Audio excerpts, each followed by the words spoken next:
ጌታዬ ሆይ የረመዳን ድባብ በምድር ላይ በነገሰበት የሰማይ ደጃፎች ክፍት በሆኑበት በዚች በተቀደሰች ሌሊት ደካማይቱ ነፍሴ በደጃፍህ ቆማለች። ያ አላህ አንተ የሰላም ምንጭ የፍቅር ባለቤት ነህ። በረመዳን ብርሃን የጨለመውን ልባችንን አብራለን። በጾማችን ውስጥ ጥንካሬን፣ በስጁዳችን ውስጥ እርካታን፣ በዱዓችን ውስጥ ምላሽን ስጠን። ያ ከሪም ስንት ረመዳን መጥቶ ሄደ። እኛ ግን አሁንም በስህተት ማዕበል ውስጥ ነን። ዛሬ ግን ተመለሱ የሚለውን ጥሪን ሰምተን መጥተናል። ያ አርሐም ራሒሚን የረመዳንን በረካ በቤቶቻችን ላይ ያዝንብ። ጾማችንን ከከንቱ ረሃብ፣ ንግግራችንን ከከንቱ ወሬ፣ ልባችንን ከምቀኝነትና ከቂም ማጽዳልን። ያ ረበል ዓለሚን ያ ዘልቅወተል መቲን አንተ ይቅር ባይ ነህ፣ ይቅርታን ትወዳለህና እኛን ይቅር በለን።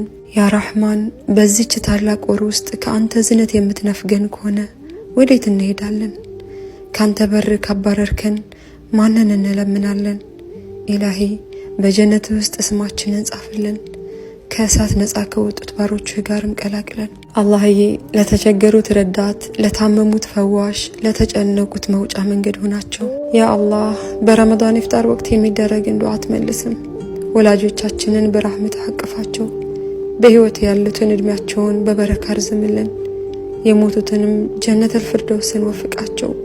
ያ ረበል ዓለሚን ያ አክረመል አክረሚን ያ አርሐም ራሒሚን ያ ረበል ዓለሚን ይህንን ረመዳን የመጨረሻችን እንዳይሆን አድርግልን። ልባችንን በቁርአን ኑር አርጥብልን። ኢላሂ የነገውን ቀን በሰላም በጤናና በአንተ ውዴታ እንድንቀበል አግዘን። በመጨረሻም ሰዓት ላኢላሃ ኢላላህ የምትለውን ቃል የምላሳችን ስንቅ አድርግልን። አላህዬ አንተ የቀልባችንን ሁሉ የምታውቅ የሆንክ ጌታ ኸይሩን ነገር ሁሉ ምረጥልን።